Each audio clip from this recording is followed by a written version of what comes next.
That's right. Bear down, Bears fans. It's time for another edition of the Chicago Bears podcast, Bears Banter, powered by Second City Gridiron. Bill Zimmerman with you, and we are back. Took a little hiatus last week after the draft, but we want to talk draft. We want to talk this upcoming season with the Chicago Bears. We've got plenty to get into, plenty of questions for people from the mailbag. We'll get into that a little bit later, but we are going to break down the draft today, and we're going to break it down with Charles Davis from CBS, of course, the number 2 NFL man the last few years with Iron Eagle on CBS, transitioning to college football coverage with them. He's going to be taking over for Gary Danielson as the top college football analyst for CBS.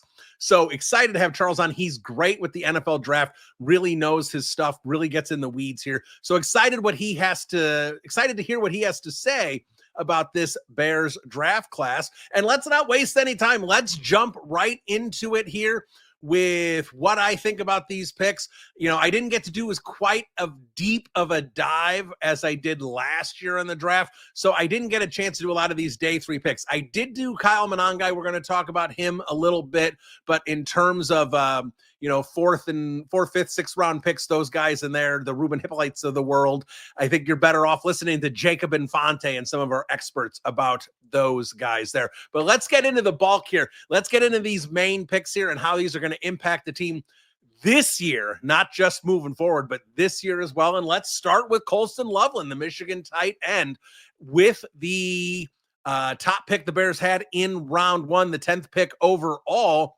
And I like this pick. I don't love this pick, but as I said leading into the draft, I didn't think I was going to love any picks for the Chicago Bears, but I do think they did really well here. I'm glad they took Loveland over Warren. As I've said multiple times, I thought Loveland fit better with what the Chicago Bears want to do with Ben Johnson. And now we're hearing everybody talking about Sam Laporta, Colston Loveland, Sam Laporta, Colston Loveland.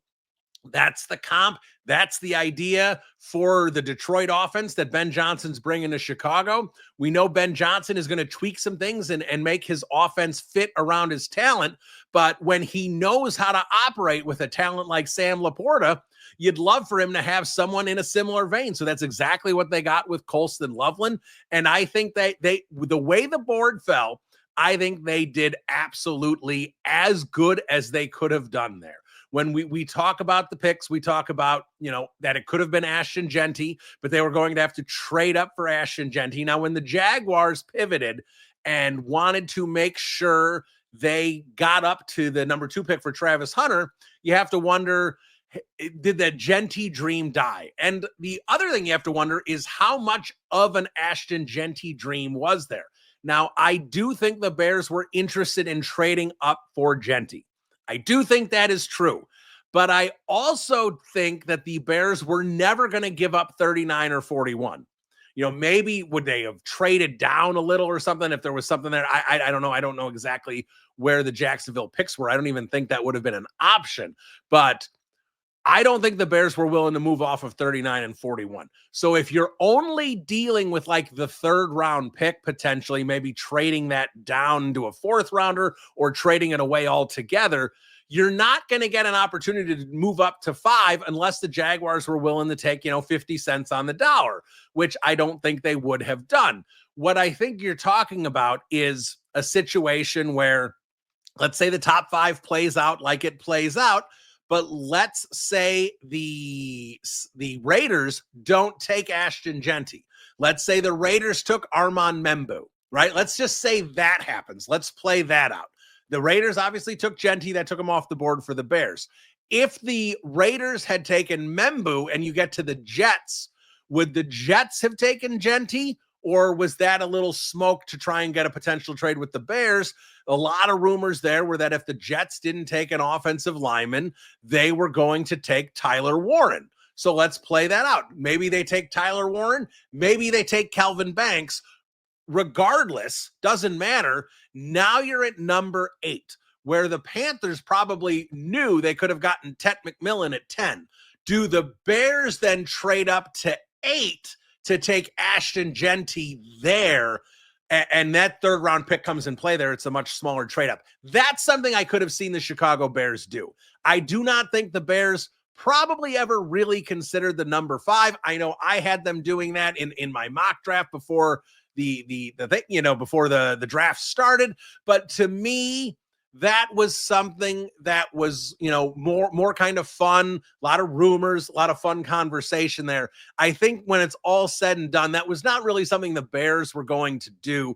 They needed help in a few different areas, and putting themselves in a situation where they would have had to have lost one of those draft picks at 39 and 41 to get a running back there at 5 overall. I don't know if that would have happened. I just feel that those picks at 39 and 41 were too important for the Bears, and that it would have had to have been a smaller trade up involving that third round pick than having to move all the way up to 5. So with Loveland, I think the one thing that I would dispute, and I'm going to ask Charles Davis about it, and we'll see what he says, is this idea that, Cole Kmet's like basically finished on the Chicago Bears. I do not think that's the case. Do I think Cole Kmet is going to receive another contract after this one? No, I do not. I think Cole Kmet's time in Chicago is limited, but I think the idea that Cole Kmet is going to be reduced to tight end 2 this year, that his snaps are going to be greatly reduced down below 50%, all this kind of stuff, I don't think that's true at all. I think there's a good chance that Cole Kmet not only is here this year, but is here next year and might even be here the year after as well. Now, when we get into 2026 and 2027, the Bears are going to have some contract situations, and they may move off some guys. They may have to move off of Cole Kmet for contract reasons. They may have to move off of DJ Moore, Montez Sweat. There are some players with some high salaries that you can eventually get out of these deals without too much dead cap. Kmet's one of them, but Kmet also doesn't make the kind of money that DJ Moore or Montez Sweat make either. So going to be interesting to see what the Bears do there. I'm not saying the Bears have to cut guys. They will have some space. They just won't have a lot of space, and they can maneuver here a little bit. And we'll talk about DJ Moore a little bit here with the Bears' next pick. But in terms of what the Bears can do with Loveland, is I just see a lot of 12 personnel. I see Ben Johnson being able to have Cole Kmet and Colston Loveland on the field at the same time. And I think that's a matchup nightmare for a lot of teams, because you're going to really struggle with how you're going to cover these guys with still having guys like DJ Moore, Rome Odunze, or potentially Luther Burden there on the outside.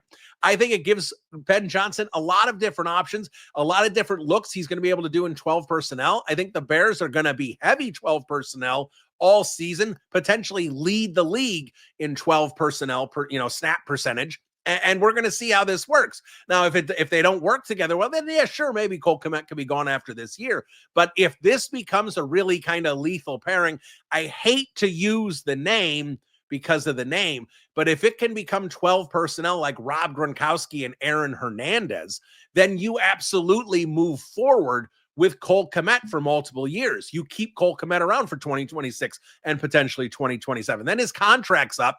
Then also, by the way, you have Colston Loveland 3 years into his deal. You need to start talking contract extension with Colston Loveland. Would you pay 2 tight ends when you don't have one on a rookie contract? That's where things start to get a little more interesting in terms of how you navigate the salary cap.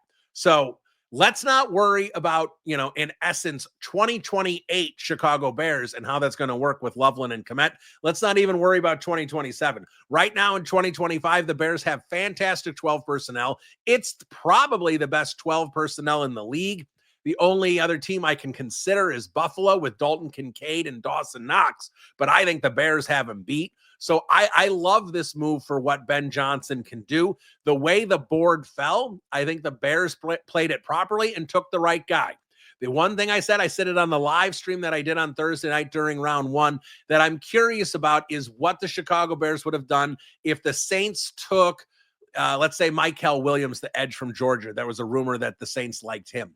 If they took him instead of Kelvin Banks and Kelvin Banks was on the board at 10, I'd be curious, would Loveland have still been the pick? Would it have been Banks? I think that would have been an interesting situation. Then, do you see, is a trade down possible there? Things like that. I don't know what would have been. Maybe Loveland was the choice all along. It never would have been Banks. But I do think that would have at least presented an interesting option for what the Chicago Bears could have done at 10. Let's talk about the Luther Burden pick. I think that was an interesting pick, and I think a lot of fans just did the Bears took him because they didn't have anyone else they wanted to take. I know Luther Burden said he didn't talk much with the Bears before the draft, so then you sit there and say, well, maybe they just took BPA. We'll see if anything comes out about that.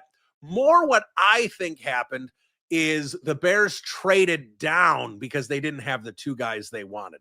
I think they wanted Travion Henderson there at 39. I think they got sniped by the Patriots. They didn't have another guy in terms of a running back they liked there. So they took Luther Burden, the guy they were probably going to take at 41, and then they traded down at 41 and recalibrated their draft picks for day 2. I think that's what happened. I'm not saying that's sourced. I'm not saying there's any piece of information there. I think ideally the Bears would have wanted Travion Henderson and Luther Burden there. That's what I think they would have wanted. And everyone would have been doing backflips if that had happened, being that Bears would have gotten their running back, gotten another weapon for Caleb Williams, and have Colston Loveland in round 1. I think that they would have been really excited about that. What they would have done about tackle then becomes interesting. But again, that's my belief about what the Chicago Bears would have done there, ideally, with those 2 draft picks. Because to me, I think Burden is an exciting player that I think Ben Johnson thinks he can do a lot of things with. Kind of the Amon-Ra St. Brown. You've got him on a rookie deal. You've got 4 years of him before you have to worry about paying him. And we're going to see how this all plays out. Now, obviously, this year, the Bears have really strong 12 personnel and really strong, 3 wide receiver sets as well. I think Zacchaeus is also another guy there that's going to play into it as well. I don't think anyone else is really going to play too much on offense from wide receiver standpoints, unless there's a couple injuries. But I do think Burden is interesting because I think he can do a lot of really good things with the ball in his hands. I wouldn't be surprised if we see him in jet sweeps and some moves like that as well. But the one thing I'm curious about, and I know I got fried on Twitter for saying it, which I don't care. I can give you opinions, whether you like them or not. I do wonder about Burden and DJ Moore together moving forward for multiple years. Because the one thing Ben Johnson brought up, I don't remember which press conference he brought it up, but Ben Johnson talked about how he wanted a wide receiver room where everybody does something a little differently and how they can all complement each other. And it really gives you a complete wide receiver room. Well, sure, Ben, I love that idea. I'm 100% on board with that plan. But Burden and DJ Moore are really similar players. We're going to ask Charles Davis about that as well. Can DJ Moore and Luther Burden, is the idea there that they can coexist long-term? Or potentially, is this the kind of draft pick where you're trying to light a fire under DJ Moore a little bit? Look, there's no denying that DJ Moore had some attitude issues in 2024. I don't think I'm going out on a limb and saying that. I think we all saw it, him sitting there on the sidelines, after he tries to make a diving catch, just kind of sitting there with his arms wrapped around his knees for a good 5 seconds before he gets up. We know there's the play. He quit and sat down on the bench before the play was even over. I know DJ said he turned his ankle and he had stepped out of bounds, so he was trying to help Caleb Williams out. You could look at the body language of that. That was not a help Caleb Williams out. That was I don't care about this football team, I'm going to sit on the bench kind of a thing. I'm sorry. That's the way I see it. So I think Ben Johnson, when he has a no block, no rock mentality, when he is all about high effort and doing everything you can to win for the team, saw what DJ Moore did in 2024 and has concerns about what DJ Moore is going to do if everything isn't perfect in DJ's world, and maybe wants to light a fire under his ass with Luther Burden a little bit and be like, you are not untouchable on this football team. I'm not saying 100% DJ Moore is going to be gone, but you can get out of that DJ Moore deal after this year if you June 1st designate him on a trade. I'm not saying the Bears are going to do it. I'm just going to say that it wouldn't surprise me if the Bears do it because, when you look at this team, I think you need to look at this team as kind of a brand new regime, right? Like, I understand that Ryan Poles is still here, and we would expect Ryan Poles to be here moving forward now. But at the same time, when a new regime comes in, the GM gets rid of pretty much everyone on that roster and rebuilds it. Usually 4 or 5 guys. And again, we talked about it with Ryan Bass. He kept from previous regimes, he kept Charles Leno, he kept Kyle Long, he kept Pat O'Donnell, he kept Sherrick McManus, and he kept Kyle Fuller. That was it. It's everyone he kept from Phil Emery or earlier. So then you get to Ryan Poles. Who did he keep from Ryan Pace? I don't have the exact ones in front of me, but he kept Cole Kmet. He kept Jalen Johnson. He kept Cairo Santos. There's only a handful of guys that he kept from this previous regime. So when you look at this, you have to look at this saying Ben Johnson came in, and when we had Rick Smith, his agent, on, Rick Smith talked about GM alignment.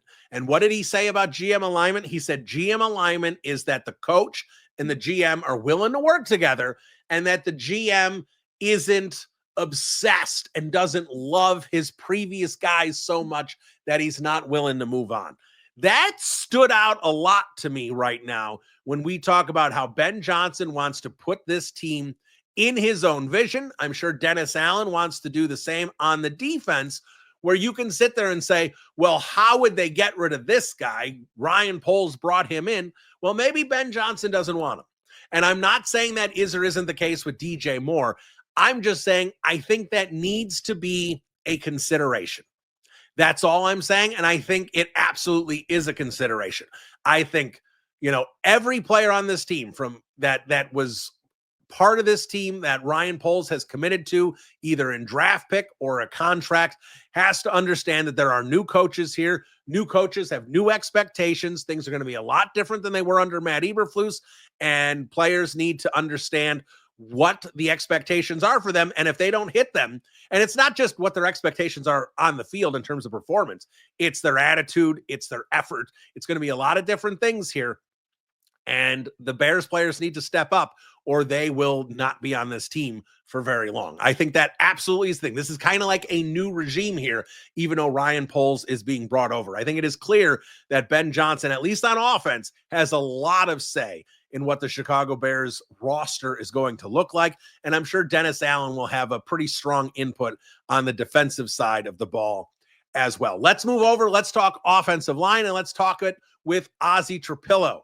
The Ozzie Trapillo move I really liked. Trapillo was my favorite non-first round talent tackle. And what I mean by that, and forget guard or tackle. I'm not talking about, if these guys have to bump inside, but I'm talking about with Will Campbell, Membu, Banks, Simmons, Connerly.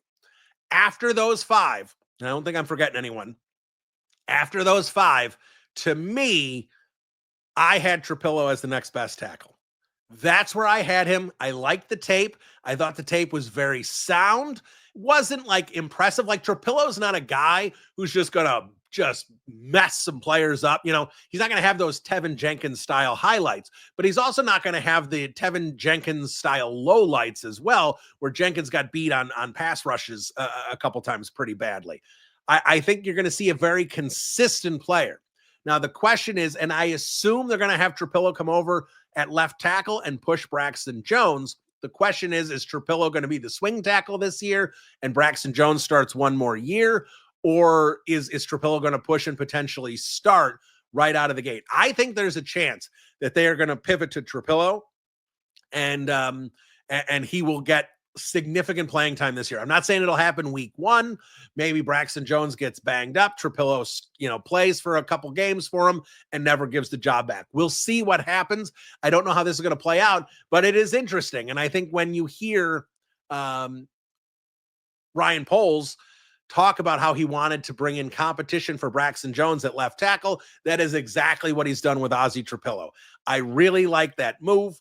I think that is a move that is going to work out well for the Chicago Bears. I like that pick a lot more than I like the Karan Amagaji pick last year. And we'll see what happens with Amagaji this year in terms of, can he develop into something that is a viable person to have on the roster?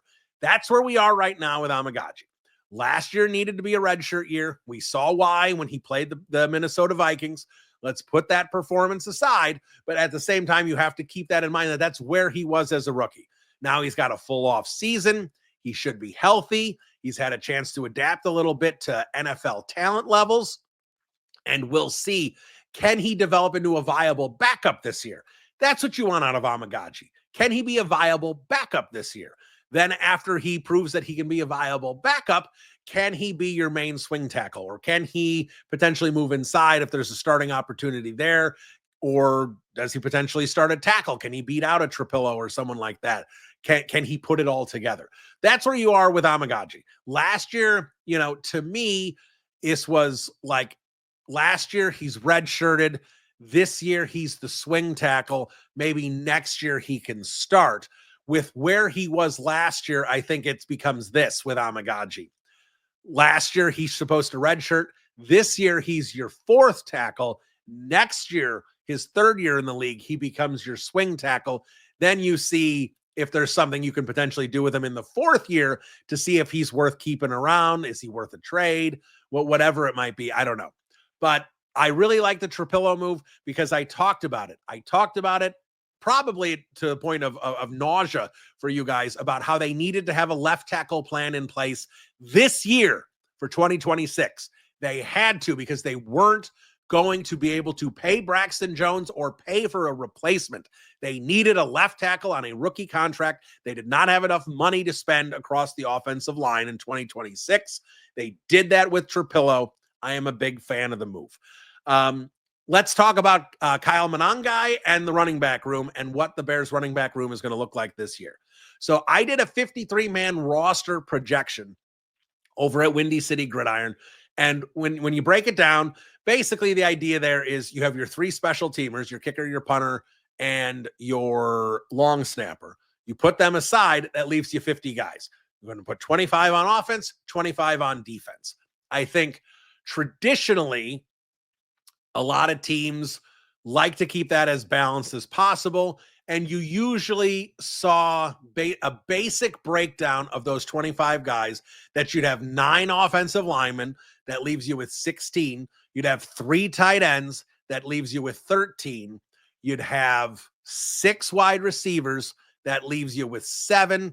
You'd have 3 quarterbacks. That leaves you with 4. And then you take 4 running backs. And of course, the bottom end guys, your 4th running back, your 6th wide receiver, key special teams guys as well. They need to make sure they play special teams. So the Bears clearly have 3 quarterbacks that they like. Case Keenum's not going to be a practice squad guy. I don't know if it's going to be Bagent or him at QB2. I think it's going to be Bagent, and Keenum's going to be more of a role model, of a mentor for the young quarterbacks, and he'll be the QB3. That's my expectation there. But you've got those 3 guys. You've got clearly 3 tight ends they like. 9 offensive linemen is actually tough. You could make a case for 10. I ended up putting Lance Newman on the practice squad, and a couple Bears fans weren't happy that I did that. But, Zach Thomas and some of these other guys, when Ryan Poles drafted them late, Doug Kramer, they ended up on the practice squad as well. Usually day 3 picks in round 6 and round 7. Pretty safe to put on the practice squad at that point. So I ended up putting Luke Newman on the practice squad.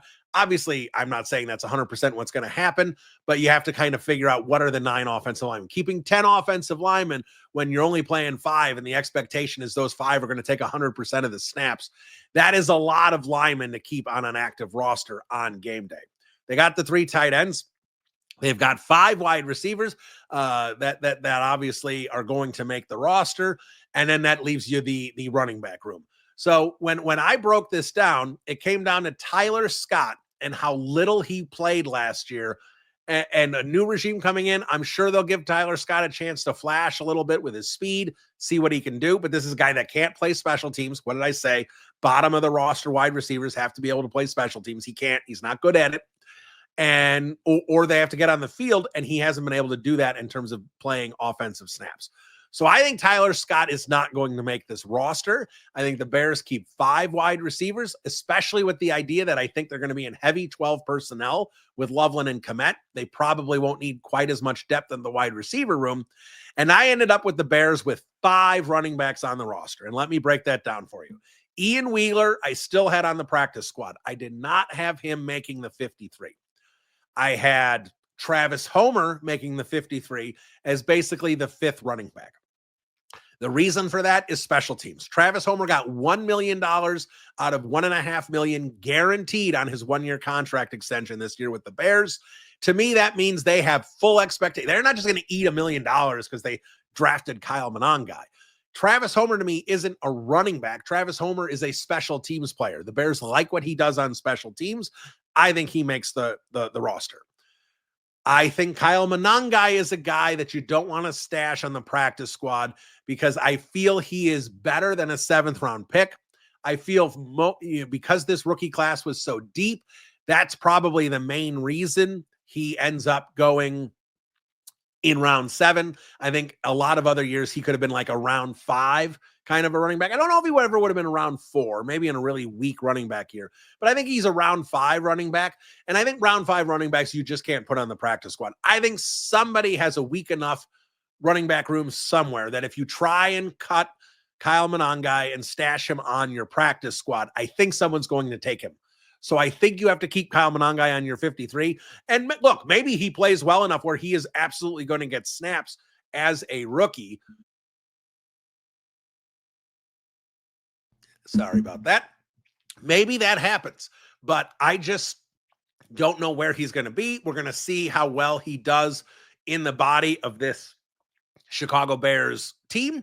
And obviously the idea that Ben Johnson has drafting him is this is a guy who can be a ferocious pass blocker. He runs angry, and he can be the Thunder in the Thunder and Lightning package that he had in Detroit. Is he the Thunder this year? Maybe not.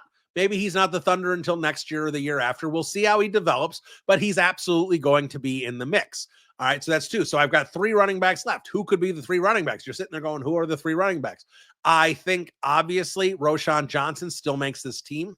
I could see the Bears. I could see him having a bounce back year. Maybe he has more of a role in the offense. I think he's better than his stats were last year. He actually had a very high success rate despite a very low yards per carry average. I think he was not used particularly well, and the offense was a disaster. But I don't think I loved Roschon Johnson coming out. I thought he had RB1 potential. At this point, I don't think he has RB1 potential. I do think he could be an RB2, and I think he's a fantastic RB3 with what he can do because he can be involved in the pass game. He can be a decent running back for you. He also plays special teams. I think he's a fabulous RB3, probably a low-end RB2. I don't think he has RB1 potential. I thought maybe there was more burst on the college tape than there actually was. The critics of him said he didn't have the burst. I thought maybe he had a little more. He wasn't explosive, but I thought he had a little more. I was incorrect about that, but I still like him. I still think he is a good player who absolutely contributes on a 53-man roster. DeAndre Swift, I think, is here this year and not here next year. I just can't get past how he was handled in Detroit. Now he's had a few more years. I don't know exactly what the issue was with him and Ben. Maybe they can iron that out and he is here for a couple more years, but I just can't see, getting rid of Swift this year. You just eat too much money. It just doesn't work out well. I can't see someone trading for him either with that salary, based on what his production was last year. I know his volume stats were pretty good, but really down to down, he was not very good, especially when you look at some of his advanced numbers. So DeAndre Swift to me can be the Lightning this year, but it's a short-term answer. But I think the Bears go out and get a veteran running back. I'm not saying they're going to get one this week. They're going to get one before minicamp. I think Ben Johnson wants to get to OTAs, see what his running backs look like. Like, you can't get a lot out of offensive line at OTAs, but you can kind of see how receivers and running backs are fitting into the offense. Again, you're going to want to see how they break tackles and stuff, but you can't get, there's not a ton of that full contact kind of stuff in practices anyway. In training camp, things are a lot different here. So I think they get a better idea of what the running back room looks like, see how these guys move, see how they are fitting. And at that point, if they say, no, I think we can get by this year with this running back room, then maybe they don't make a move. But I expect them to make a move for a veteran running back. On my 53-man roster projection, I put Nick Chubb on there.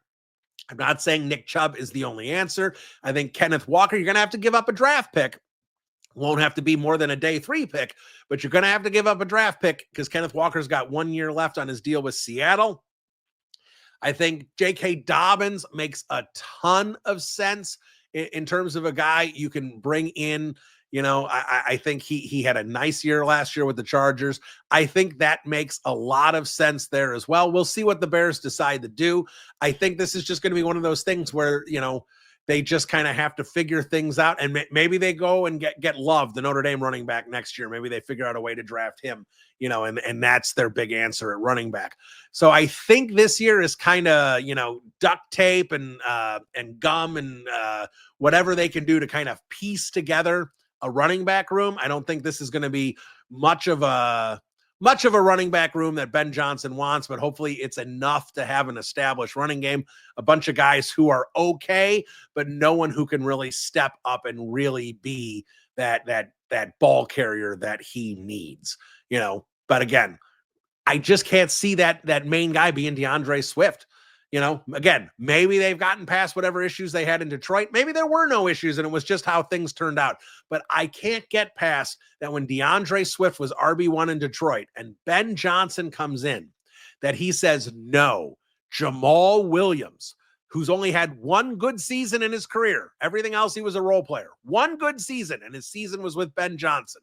No, Jamal Williams is the guy we want being our main running back, and DeAndre Swift, we are going to reduce his role. I just can't get past that. Finally, a quick note here on Shamar Turner. I can't really tell you exactly what the future holds for Shamar Turner because I don't know exactly how they want to use Turner. Do they want to have him inside out? I got to ask Charles Davis this because I just don't know, enough about Turner as a player and what he did in college because he played inside and outside and he beefed up to play inside. Where the Bears see him, I would think the Bears want to see him more on the outside. Like if you just look at the selection based on the roster, and that's not the best way to do it. But right now, their third defensive tackle is Jervon Dexter or Andrew Billings or Grady Jarrett, however you want to break that down. Those are their top three defensive tackles. But on the outside, Austin Booker is still one of their thirds. But so if Turner's there and Booker becomes the fourth edge, well, then suddenly, you have a little more depth at both positions. You've got if Turner's a pretty good rookie, you've got a solid 3-man rotation on the outside and a solid 3-man rotation on the inside. And, from your fourth position, you'll see if Austin Booker can develop and get a little more time on the field. He must get better in terms of how he stops the run. And we'll see, what the Bears have. Can Zach Pickens finally develop? I don't think so. I didn't have him making the 53-man roster. I didn't have Dominique Robinson making the 53-man roster on my 53-man roster projection. And again, keep in mind, that is something I did basically on May 1st, the way too early roster projection, because a lot can happen between now and September 1st. So that's basically what I think of the Bears draft. Again, some of the other guys they have, I can't break them down because I just don't know enough about them. And I think I would just be BSing you if I did. Like I said, I would listen to Jacob Infante and the other guys we have at Windy City Gridiron that really follow the draft closer. And we're able to watch those day 3 guys and give you a really good feeling on those day 3 guys. Bottom line, Hippolyte's a linebacker with blazing speed, and that can absolutely help them on special teams immediately. Or it potentially, potentially maybe he's a guy that can work his way. 4th round pick for a linebacker is a decent spot. Maybe he can work his way into the lineup there. Cornerback, that's to me that's a bit of a Velus Jones pick. That's a very late developing corner. I just don't know how much is going to be there. Maybe I'm wrong, and didn't have a high level of play, UT San Antonio. So we will see in terms of that selection. But again, you're talking about CB6 here as a rookie. That is not something that's going to be of a significant impact, at least this season. All right, let's get to Charles Davis. Let's hear what he has to say about all this. This is Bill Zimmerman, Bears Banter. We'll be back with Charles Davis of CBS right after this. Welcome back into the podcast. Very excited to do this. This is the first time he has been on the Bears Banter podcast. He is Charles Davis of CBS, a man that can wear any hat he needs. If they needed him out on the golf course covering the Masters, he could do it. College football, NFL, he does it all, does a great job. Of course, going to be the lead voice on CBS's college football coverage in the very near future. He's Charles Davis. He joins me now. Charles, Bill Zimmerman, how you doing? I'm doing well, Bill. Hope things are going great for you. Things are great, and Bears fans are excited about this upcoming season. Obviously, Ben Johnson was the news that lit a fire under everybody. Everyone was really excited to see what he and Caleb Williams could put together on the football field. But more importantly here now, as we get to the NFL draft, some weapons early in this draft for the Chicago Bears: Colston, Loveland of Michigan, and of course Luther Burden of Missouri. Let's start with Loveland. Let's start with what you think he can bring to the Chicago Bears offense, maybe a Sam Laporta type that Johnson had in Detroit. How do you think Loveland can fit in this offense with 12 personnel? Well, Bill, I think you hit the nail on the head very, very quickly when you talked about, can he be like Sam Laporta? Because I think that's what Ben Johnson saw when he watched him, and Ryan Poles, the general manager, and all the scouts who had to cover, right? The people who had that area. And then, of course, every other scout you brought in. Look, Colston Loveland is so good that you don't need to have the term scout next to your name to figure it out. You just have to be a fan. Just watch him play, and you figure it out pretty easily. I remember as a youngster, my dad was a high school and small college basketball coach, and he was an assistant coach at a Division III school in upstate New York, which is now Division I, Marist College in Poughkeepsie, New York, the Running Red Foxes. And he said, it's a beautiful campus, by the way, right on the Hudson River. Absolutely. It's really built up well. You know, that's the same river that they have the regatta on that in the Boys in the Boat. You know, that was Poughkeepsie, where they had to go right. Row. Anyway, I'm getting off track here. The old man picks me up and he says, "Hey, we're going to go watch this kid play," right? He said, "I'm going to go recruit this kid." So we get there and we're watching him and the whole thing. And like middle of the first quarter, I go, Dad, you got to recruit number 31. 31's a deal. And my dad looks at me and goes, "Yeah, no kidding. That's why he's going to North Carolina. We're not here to see him." My point of the whole story is we know who number 31 is. That'd be Colston Loveland, right? Anyone watching can tell. Now, what Ben Johnson did in that Detroit offense was he paired Sam Laporta with Brock Wright, another tight end that probably is never going to get the credit he deserves. He's a good blocker. He's a good receiver. He's not an upper echelon guy in terms of numbers, but he's another guy that you can play. But, you know, you can utilize in your offense. Well, Cole Kmet's already there, and he's a very good tight end. And I would dare say Cole Kmet would be a better tight end than Brock Wright. So the two tight end sets, the multiple usage, the splitting them out wide, bringing them in there slightly flex, playing them in line, moving them across formations. Oh, you'll see all of those things with Ben Johnson's offense. Cole Kmet can do it, and most certainly Colston Loveland can do it. He's one of my favorite players in the draft. Yeah, apparently a lot of NFL teams felt that way. We heard Ian Rappaport talk about how when Colston Loveland was picked, all the teams that wanted to trade up, the phones went silent. So it seemed like he was, on a lot of teams' radar. But let me ask you about his last year in college, because I think that's the one knock that people had on him, was that perhaps he regressed his final year. The statistics went down. Maybe he wasn't quite as good, but obviously there was a quarterback change there as well. So when you watch the tape and watch Colston Loveland play, did you see growth from his, in that last year of college, or did you see regression because of the quarterback play? No, I actually saw growth. I'd love to have a discussion with the people who saw the regression, and maybe I can learn something. I'm not saying it like what they are saying is wrong. I would just like to hear what they are seeing, and maybe I might learn something, because what I saw was growth. And the reason I saw growth were two reasons. Number one, he had to battle through injuries. All right. He ended up missing, I think, 4 games his last year there. Right. And then found a way to come back and continue to play. Like, he could have shut it down, Bill. We're in that era now when know you're going to be a high draft pick or what have you. Maybe I don't come back, especially since they weren't competing for another national championship. I mean, they were battling to be 7-5. He came back for another opportunity to play and beat Ohio State, and he got it done. So give him credit for that. The second thing is, you mentioned the quarterbacks. They played multiple quarterbacks. I don't know that there was there never was any consistency where they were effective. Yet he still caught the most balls he caught in his entire career in Michigan. Now remember, he missed 4 games, had the shoulder injury, other dings, inconsistent at the quarterback position, still caught more passes. Everything I wanted to see was there on tape in terms of what I watched.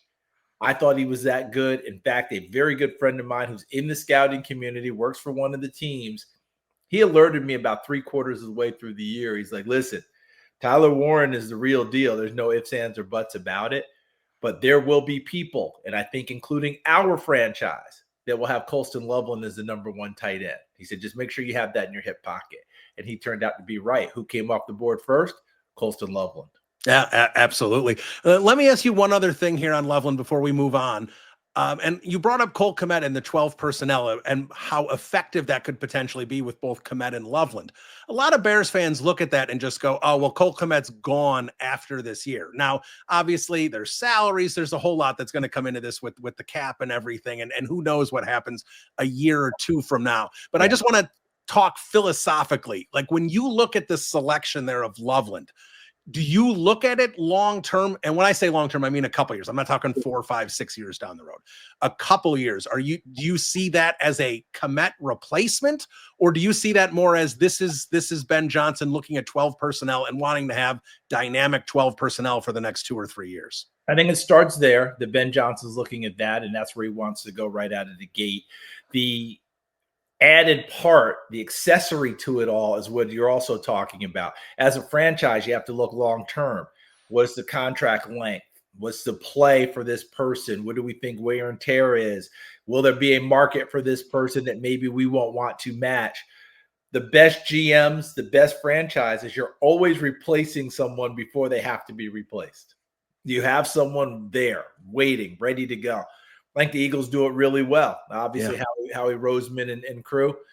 Look, Cam Jurgens, who started at center last year and became a Pro Bowler, right? All pro type of player right out of the gate for Jason Kelce. They drafted him 3 years prior and played him at guard. So he'd get experience during that time.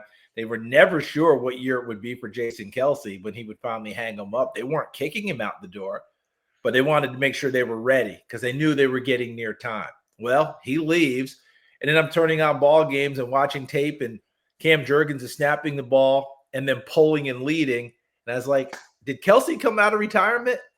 They knew what they had. They were doing the same things. The offense never skipped a beat. Saquon Barkley became spectacular, et cetera, et cetera. So that's what you're looking at. To me, it's Ben Johnson first and foremost. How is this going to help my offense in 2025? And then down the road, what if Cole Kmet's contract runs out? There's a market for him. He may want to sign somewhere else. Guess what? We already drafted the guy that would replace him. Yeah, absolutely. So let me ask you about Luther Burden here, because this one was interesting. I think a lot of people expected the Bears to take a running back with one of those 2 second-round picks they had at 39 and 41, and that may have been the plan with Henderson and Judkins going off the board in the 30s before they had a chance to pick. But they do make the selection of Luther Burden, which I think was surprising for a lot of people, being they have Rome Odunze and DJ Moore already there. So let me ask you about what you think Burden can bring to this offense. And a second part to that is that Ben Johnson had mentioned that he likes wide receivers that complement each other really well. But, a lot of draft experts thought Burden's comp was a similar play style to DJ Moore. So I want to see if you agree with that and how those two receivers could live together on the same field. Yeah, I can see where people would say that. There's a body type there. There's a style of play. But I think that you're also looking at with Burden, there's still a way to complement each other and doing what they're doing. Because I think DJ Moore can be much more of an outside the numbers guy. I would bring Burden much more into the slot and kind of let him live there. Because I think that's where he's going to operate more almost all the time. Well, who does that remind you of? Right? Amon-Ra St. Brown in Detroit. So now you've got that complementary piece. Now, everything's not going to be a one-for-one match. Ben Johnson came from Detroit. Got that player looks exactly like him. No, it's not going to be that, but it's going to be a philosophy, a structure, a style. And I think that that's where Burden fits in well. And remember, Burden was one of those guys, if he'd come out 2 years ago, I think people might have been jumping up and down a little bit more because the numbers supported it. His numbers dropped last year. Why did they drop? Well, his starting quarterback, Brady Cook, missed 4 games, I believe, last year due to injury, and they didn't get great play when Brady Cook wasn't in the lineup. So Burden's numbers came down, but that didn't make him less of a prospect. So Off we go from there. I think the complement works quite well. I'm not too worried about it. I think Ben Johnson's going to be able to have these receivers cross-trained so well they can play a lot of different spots. He doesn't have to make sure, okay, I got to have you in this place, got to have you in this place. I can get you in any of these spots and call plays that fit a particular mismatch for you. Let me ask you about this, because heard one thing about the Bears potentially having, and it's a problem that I suppose you like to have as an offense, too many mouths to feed. With of course Moore and Odunze, bringing in Loveland and Burden, and obviously Cole Kmet there as well. With the Bears being able to put out really high quality 3 receiver sets and 12 personnel, do you see, you've been in locker rooms, you know how, players are. Players obviously want the ball, want a chance to perform. Do you see that as a potential issue, or is that something that with the flexibility they have with personnel there, that there's nothing but positives that can come from that? Well, it should be nothing but positives, but we're also talking human nature as well, Bill. So let's not kid ourselves. People who are out there want the football, and the fallback line is always, I'm not being selfish. I just know that if I touch the football, it's going to be positive for my team, which means I need to touch it a whole lot of times, right? So you're going to have that comes up. Here's the thing that always comes into play. How badly do you want to win? How badly do you want to be on a team that's going to advance in the playoffs? How badly do you want to be that person? I've been watching this great series, Celtic City. I don't know if you've been watching it at all. But when Doc Rivers took over and Paul Pierce was the star and they were trying to get it together, then you bring in Ray Allen and you bring in Kevin Garnett. The first thing Doc's got to address is, all right, do you want shots or do you want to win? What are we doing here? How's this going to work? And they all had to buy into that concept of, we'll all be fine if we just make sure everyone gets taken care of, not just me, not just that one person. Well, we saw how that turned out. They won an NBA championship. In Detroit, you could make the same type of a conversation, although it'd be much more from the running back position, wouldn't it, than it would be from the wide receivers. Because Amon-Ra St. Brown was definitely the guy who was going to get the ball, right? But then you had to, the Hockenstein, the tight end, he's got to make sure he touches the football. But it's the backfield that was the issue, Sonic and Knuckles, right? Montgomery, right? And Jahmyr Gibbs. Then Montgomery gets hurt. Gibbs gets all the carries. But that wasn't because they had to worry about it. Just one guy was out. In this case, it's more on the perimeter. These wide receivers touching the football. I think they'll all look at what Detroit did, which built a culture, built a franchise, and put themselves in positions to where, heck, they were one game away from the Super Bowl 2 years ago. They won 14 games last year. Something's working there. They'll just have to ask themselves that question. Do I want to be on a winning ball club? Ben Johnson's helped fashion that before. The winning takes care of everything else. Typically, I think those guys will make the right choice. Yeah, you would think so, because they were frustrated they weren't winning games last year for good reason. So hopefully they absolutely buy it. When you're not winning, Bill, guess what? Now not touching the ball becomes a real issue. Yeah, if I'm not winning, I might as well get my catches and get my yards and my stats, right? But when you are winning, you don't usually come into the locker room overly upset about not getting it. You'd like to participate more. You'd like to have a bearing on the game. But at the same time, if you're walking away with a ring, you're going to probably feel pretty good. Yeah, absolutely. So while we're on offense, let me ask you about the offensive line, because, as one who really enjoys offensive line play, I thought the Ozzie Trapillo selection was a really important one that the Bears needed to do. And I liked the selection there because, look, when you're building an offensive line, it's really difficult. And I can't think of a team that does, to pay all 5 offensive linemen veteran salaries in that $15 to $20 million range. The Bears had to fix their offensive line. They go out and get 3 veterans on the interior. Those guys are all making, 14, 16, $18 million, whatever it might be.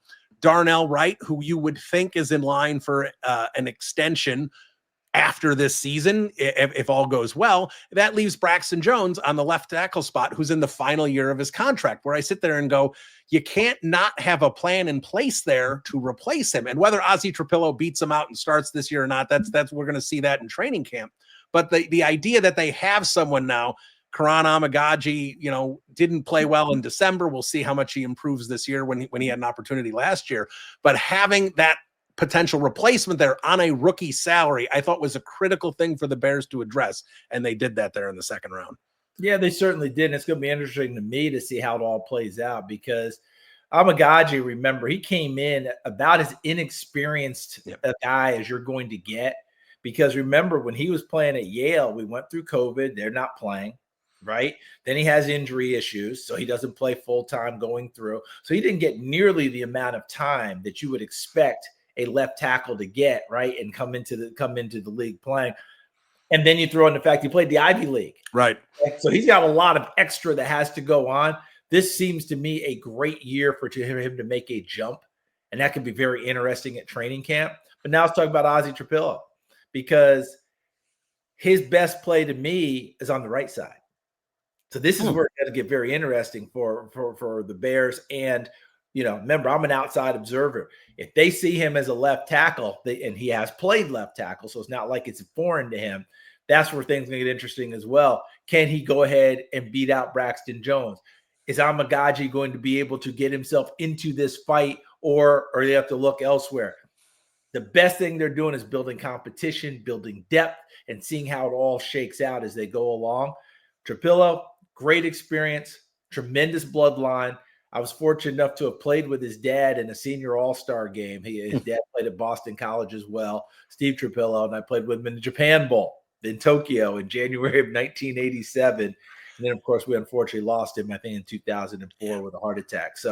But Ozzie, great young man, plenty of experience, has played both sides. The thing I like about him, and I kind of likened him to Havenstein out with the Los Angeles Rams, Rob Havenstein, the right tackle. He understands where he is the most vulnerable, and he takes steps to eliminate that from your arsenal. Like, oh, I know you. This is where you could attack me best. Guess what? I'm not going to let you. I'm going to take that part away right now and make you beat me where I'm at my best. That's how I've described Ozzie Trapillo's play. I like that. Yeah, I heard Ryan Poles in an interview a few days ago, and he basically said that his tape is boring. That he just does the job. There's not a lot of spectacular, but there's not getting beat either. He's just like he's kind of like it's an umpire. Like when no one notices the umpire, he had a great game. Yeah, boring's really good for an offensive lineman. Okay, because if it's a lot of highs and lows, and what happened on that? Oh wow, that was good. Oh whoa, what? No, roller coasters don't work. All right. Not when you're trying to protect a young quarterback, especially one who's number one in the draft last year. You want boring. And Ozzie Trapillo's tape is boring, and that's a good thing. Yeah, absolutely. I want to ask you about Shamar Turner, but before I do, I want to ask you, since we've been talking offense this whole time, which is what Bears fans want to hear, so that's okay. I want to ask you about the running back room, because I think everything here is a little interesting. There's already been rumors that maybe the Bears are potentially interested in signing someone like Nick Chubb down the line here.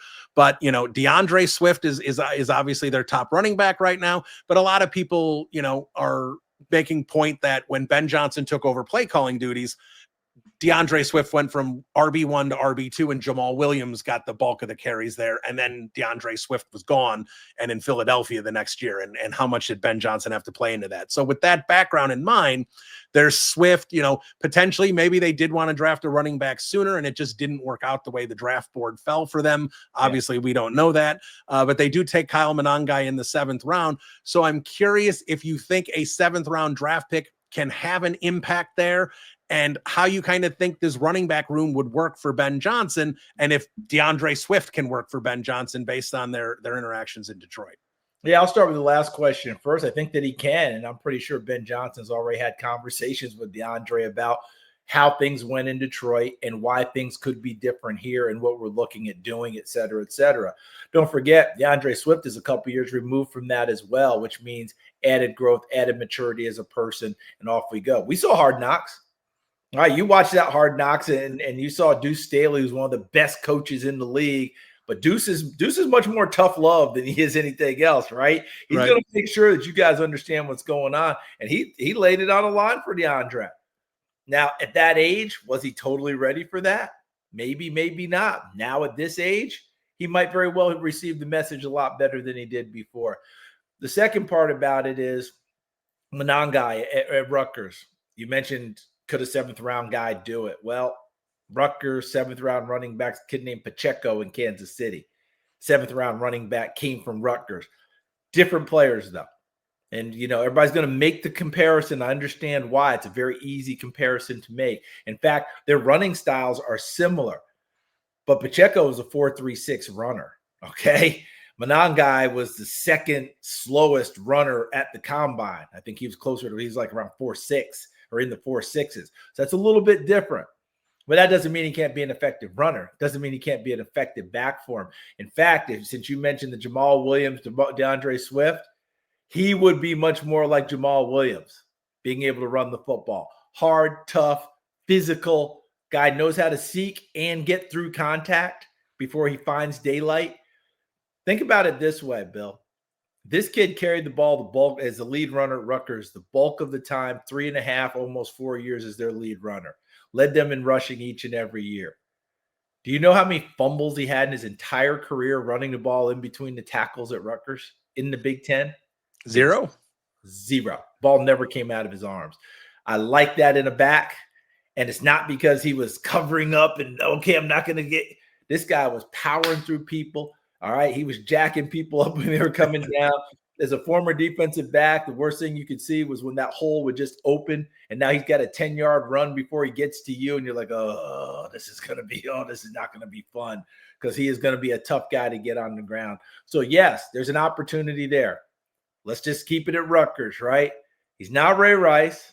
He's not Brian Leonard, right? He's not Isaiah Pacheco. He's Kyle Monangai. And I think he's a good football player and a good running back. Obviously, the biggest thing he's going to have to pick up is, can he protect Caleb Williams in blitz protection? That's the biggest thing for all runners coming into the league. Yeah, and we know how important blocking is for all 10 guys that are on the quarterback for Ben Johnson. So 2 more here for Charles Davis before I let him go. Want to ask you really quickly about Shamar Turner, the defensive lineman the Bears drafted. How do you see him? I mean, I know this guy is an explosive player, an explosive personality as well. How do you see him fitting into this Dennis Allen defense? Is this going to be more of an outside presence, more of an inside presence? Is he going to bounce in and out kind of like DeMarcus Walker does? What do you think he would be in Dennis Allen's defense? Bill, we're going to find out when we see what his weight's going to be when he gets to camp, because I'm not sure what Dennis Allen has told him. I'm not sure what Ryan Poles and crew want, because when Shamar was at his best, he was a little bit on the lighter side, 265 or so. Got up to about 285, looked more like a base defensive end. Strong, physical, tough guy, play more of that 5 technique, that you're going to see where you just hold that point of attack. Depending on what they're going to want from him. All right. And what Dennis Allen's going to ask. But if you ever turned on tapes of New Orleans when Dennis Allen's the defensive coordinator, they let their defensive ends go when they're able to go. All right. Cam Jordan's had an outstanding career there, but it wasn't just him. Remember Trey Hendrickson, before he took off and went to Cincinnati, helped develop while he was there. Right. Davenport, when they moved up, 12 spots to draft him that one year, gave him an opportunity. And I do think he can go inside in those sub and nickel packages and rush over the guards and be really effective that way. So it's going to be fun to watch because, what he can do, strong, physical guy, it ought to be fun to watch and see if Dennis Allen is going to, ask him to be on the lighter side and turn him loose a little bit more, or they want him to be bigger, stronger, thicker, and hold that point of attack and make sure no one can run the ball to that side. Yeah, absolutely. So let me wrap it up with this one. There's an obligatory question I have to ask all guests, and that is Caleb Williams. So I'm curious what you think of him coming into year 2. When we look back at year 1, the volume statistics and low interceptions, those looked great. But when you look a little further, yards per attempt was really low. EPA per play was really low. So there's definitely room for growth there. He had 3 offensive coordinators, a weak offensive line, plenty of reasons for the struggles that Caleb Williams did have as a rookie. But with the beefed up offensive line, the added weapons, and of course, Ben Johnson, what are your expectations for Caleb Williams in year 2? Yeah, I have not backed off of being bullish on Caleb Williams. I thought there was a reason he went as the top overall quarterback. I easily heard the arguments for Jaden Daniels being the top quarterback, and I always said, I don't think you go wrong either way on this one. Just have to go with what you feel and how you see it. I thought last year was an incredible year because it all came together, Bill, for all these quarterbacks. We had 6 in the top 12 picks in 2024.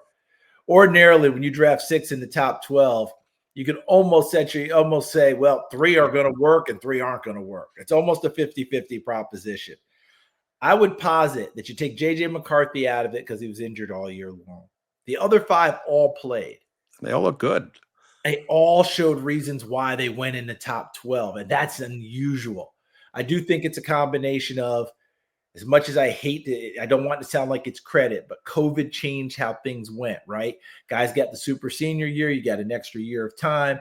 Then the NIL kicked in, so maybe guys stayed a little bit longer. Bill, we were drafting Anthony Richardson with 13 college starts at Florida, number 4 overall. Trey Lance, yeah.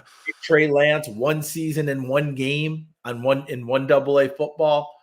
Guess what? When this crew came through, Bo Nix had 61 career starts. Caleb Williams was a 3-year starter in college, Oklahoma and USC, right? J.J. McCarthy, 3-year starter at Michigan. I can go right on down. And Michael Penix had 40-something. All of them had the Bill Parcells formula for requisite number of college starts, experience coming into the league. This was a really experienced crew. To put it back on Caleb, he fit all those models. He went through all the bumps last year. He, like every other college quarterback, has to speed up his process because the things you got out of trouble with in college, oftentimes you don't get out of trouble with in the NFL. I've had a number of quarterbacks tell me, I'm talking all pro quarterbacks, oh yeah, when I was in college, I'd want to extend the play. I probably could. All right. It took a while for them to get to me. I'd clock where everyone was on the field and I'd make my move and I'd be fine. Every one of them has told me, oh, I got to the NFL. I did the same thing. I clocked them where they were. I made my move, and all of a sudden I was on the ground. But the same guy, I knew where he was. He already run me down. I think Caleb Williams went through that last year. Yeah, the offensive line wasn't great, but 68 sacks isn't totally on the offensive line. Sure, 100%. Okay? So that's part of what's got to change for him, and that'll change for him in the Ben Johnson offense. I just think that second year of experience, he's been through all the battles. Whatever deference you give as a rookie quarterback to veterans doesn't mean that you don't still respect them. But that veneer of, okay, you guys get to kind of boss me around, that kind of goes out the window year 2. I'm not saying it even happened year 1, but I just know how it works. By year 2, he's like, okay, we've done it that way. We're going to do it this way now. And I just think things are really looking up for him. The right coach, the right system, and I think a general manager who's done a really nice job. Free agency and in the draft, give this team a chance, okay? You hear the New England Patriots talking this offseason about we won the offseason. Now we have to win the draft, and then we can get to the season. And the Patriots done a nice job rebuilding. I think the Chicago Bears have done the exact same thing, if not better. Wow. Well, there he is. Charles Davis of CBS. Like I said, he does it all for them, and a great college football analyst, NFL analyst, draft analyst. He does it all. Charles, thanks for so much time. Great interview, and always enjoy your work on CBS, and best of luck moving forward. Thanks a lot, Bill. I appreciate it, and the same to you as well. Keep it up. All right, there he is, Charles Davis. That was a great interview. That's why you got to get people like Charles Davis on, because they make a lot of sense. They piece everything together there, and they tell you exactly what's going on with the Chicago Bears and how these prospects are going to fit. I thought that was an absolutely fantastic interview with Charles. I hope you enjoyed it as well. So let's wrap up with the mailbag. We got a few questions here. Let's make sure we get to them. We'll start with Clayton Connis. The Bears must win blank many games next season to keep Ryan Poles off the hot seat yet again. So assuming Ryan Poles doesn't get extended this year, Clayton, obviously if he gets an extension at some point, I've asked Brad Biggs, I've asked Courtney Cronin if they have any idea about the extension. They don't. So it's safe to assume that nobody other than Ryan Poles, George McCaskey, and Kevin Warren, and I guess Ben Johnson, really know what's going on with Ryan Poles' contract. If he gets extended this year, obviously he's off the hot seat. But assuming that it is that he's got 2 years left on his deal, next year would be the extension year. And I would say to keep him off the hot seat yet again, I think the number is 9, Clayton. I think that's it. I'm not saying he's fired at 8. I think if they have 7 wins or 6 wins, he's fired. They will absolutely get fired. Ben will bring in his own guy. If he wins 8, I think that's the bubble, because that's still a pretty big improvement from last year. 9, though, a winning record. Obviously, if he wins more than 9, he's safe. But 9 and 8, to me, when you have Ben Johnson, Caleb Williams, everything will appear to be pointing in the right direction, even if they miss the playoffs with a 9-8 record. I think 9-8 is the one where the Bears say, okay, and they give him an extension. Maybe it's not as long as he wants. Maybe it's just a couple of years to just see how things go. But I think 9-8, Ryan Poles absolutely keeps his job. 8-9 is the bubble, where I think it's 50-50. 7 wins or less, I think, is where Ryan Poles would be gone, and the Bears would bring in a new general manager. TJ Gobig, what positions depth are you most worried about going into the season? All right, well, let's just go through this one by one. Safety. I like the safety depth. Elijah Hicks is okay. Jonathan Owens is okay. Your safeties you expect to play all the time. I know Jaquan Brisker does not stay on the field very well. So I think the Bears have a couple decent safeties behind him there. Would have liked to have seen if they could have landed a safety this year in like the 4th round or so. Obviously it didn't happen. They needed the picks they needed, but bottom line there is I think safety's fine. Cornerbacks, absolutely fine. Plenty of depth there. Josh Blackwell's a nice backup nickel. Smith's a nice boundary backup on the outside. Obviously, they got, if Tyreek Stevenson gets his head out of his rear, they've got 3 solid starting corners. They just extended Kyler Gordon. Jalen Johnson's under contract, so they got a lot of nice pieces there at corner. Linebacker. There's no depth there as far as I can tell. Who, if TJ Edwards or Tremaine Edwards gets hurt quick, who's playing? I don't know. Is it Noah Sewell? Is it Amen? Is it Ruben Hippolyte? Like, who's playing? I have no idea who's playing at linebacker. So depth at linebacker is terrible. I don't really know what they're doing there. Maybe they have a plan and I just don't understand it. On the defensive line, where is Shamar Turner playing? If he's a D tackle, they've got great depth at D tackle and terrible depth at DN. If he's a DN, they've got okay depth at both positions. Not great depth, but it's pretty good depth. So you got to tell me there. That's kind of my opinion on that. Is it depends on where Turner plays. Quarterback obviously is fine. I really like where they're at with wide receiver. They've got 5 quality guys there, including guys that are going to be playing on special teams. I'm good with that. So tight end is great. They haven't been able to find a second tight end in years, and now they've got Kmet and Loveland, and Smythe as a 3rd tight end is a good situation there. So that leaves running back and offensive line. Let's look at those. Running back, the depth is fine. There's just nothing at the starting caliber. That's the issue there. They've got a handful of guys that can be anywhere from RB1 to RB4. I don't know how that, so the depth is okay there, TJ, but they just don't have a lot of high-end talent at the position in terms of really making a running game go. And when you get to offensive line, I think you got to be concerned about the interior depth on the offensive line. Tackle, I mean, if Trapillo is bad and Karan Amagaji hasn't improved, they've got disastrous depth there, but at least they're trying. You have to appreciate that they are trying to make that work at the tackle spot. But interior offensive line, I like Bill Murray. I do, but Bill Murray and his 45 career offensive snaps is what you have at the interior. Lance Newman, who I don't even know if he's going to make the 53.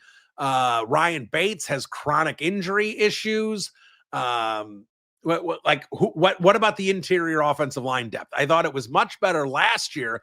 Now it got worse because the 2 of their depth pieces, Matt Pryor and Coleman Shelton, had to start because their starters, Ryan Bates and Nate Davis, were terrible.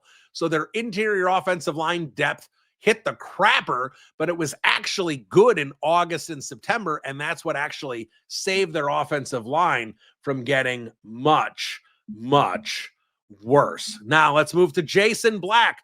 Hi, Bill. Who would be 3 free agents that you would like to add to this team and 3 players that you would waive trade to take their place? All right. In terms of specifics, Scott, I don't even know exactly who's out there. Jason, I'm going to come back to you. We're going to finish with that one so I can bring something up on my computer. Let's start with Charlie B., who's got an offensive line question here. Let's say Trapillo can give league average left tackle production or Braxton is healthy for week 1. How good can this OL be?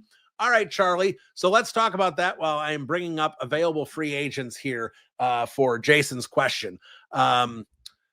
I think this offensive line can be good. I don't think this offensive line can be great, but I do think it can be good. And good is fabulous because that hasn't been good in a very, very long time.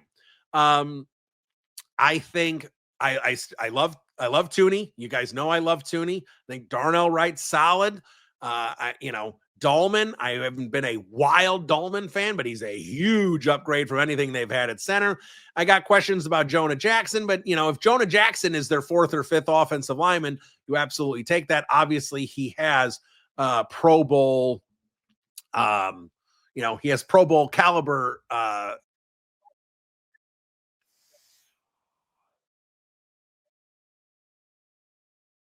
you gotta love ads. Gotta love ads. All right, we're gonna just close that out. All right. Anyways, so bottom line here for the Chicago Bears offensive line, this was a really quality last couple minutes here. See, Jason, that's what you get for asking questions like that. I think this offensive line can be good. I don't think it'd be great, but if it good is somewhere between 12 and 15 in the league, that would be an absolutely huge, huge boost for this team. So to finish with Jason's question here, 3 free agents I'd like for them to bring in and 3 players I'd like to waive. All right. Well, first of all, I don't think if you have to waive 3 guys, but let's play it anyway. Tyler Scott, I already said, I think it's time for Tyler Scott to go. I'm not replacing him with anyone. In essence, what I'm doing is I'm waiving Tyler Scott and replacing him with a running back. I think the running back I'd like to see them bring in is J.K. Dobbins. He's not that old. He still has some, he's had some injury issues. We'll see what he can do. Dobbins would be the guy for me. I think it could be Chubb. Obviously, I think they could trade for Walker. So I'm going to cut Scott and I'm going to bring in J.K. Dobbins. I think, I don't know, like I said, exactly what the future is for Turner in terms of inside or outside. Let's say, for the argument's sake here, he's playing inside. So for the outside, I'm going to cut Dominique Robinson. I'm going to bring in Zadarius Smith. You can always find quality edge players there at the in August. There's always some veteran 31-year-old veterans sitting around. Zadarius Smith is still sitting around. I think he can absolutely be a guy that can potentially help the Bears and give them some pass rushing downs and help them there. In terms of a third guy, the third guy I want to cut is Zach Pickens, but I don't necessarily think they need a defensive tackle, especially if Turner's playing on the inside. So in terms of another free agent, they don't need one at quarterback. They don't need one at, I already said the running back. They don't need one at wide receiver. They've already handled offensive line. I guess an interior offensive lineman. That's what I'll say. We're going to cut Lance Newman, I guess, in this case, or Ryan Bates. I guess we'll cut Ryan Bates because in my 53-man roster projection, I already had him off the team. So Ryan Bates made my 53-man roster. So I'm going to say cut Ryan Bates for an interior offensive lineman that I can't bring up on a list because when I do, it's blasting a commercial in my headphones. And I don't know if those are just in my headphones or if that's bleeding into the microphone as well. I don't think it bled into the microphone, but it certainly distracted me enough to really try and derail the podcast. So I'll give you 2 names. I can't give you a third. I'll tweet you a third once I can find a list of available backup quality interior offensive linemen that fit Ben Johnson's scheme. That's the one direction I would go. I don't trust Ryan Bates in terms of what he can do on the football field anymore because I just don't think he can stay healthy. All right. That is going to do it for Bears Banter. We are going to take a couple weeks off. We will be back. We'll do something around OTAs to get one of the beat writers on, see what's been going on at OTAs, how everything's been going there with the new look Chicago Bears, especially on offense. And as I said, we aren't ready to announce it yet, but we are working on a new project that I will be doing a lot of interviews for, and you'll be getting that content as well. They won't be Bears Banter podcast, going to be a different podcast, but I think you guys are going to enjoy that as well. So look for those to start coming out over the next few months as well. That's going to do it for Bears Banter. We will talk to you in a couple weeks. Bear down, everybody. Adios.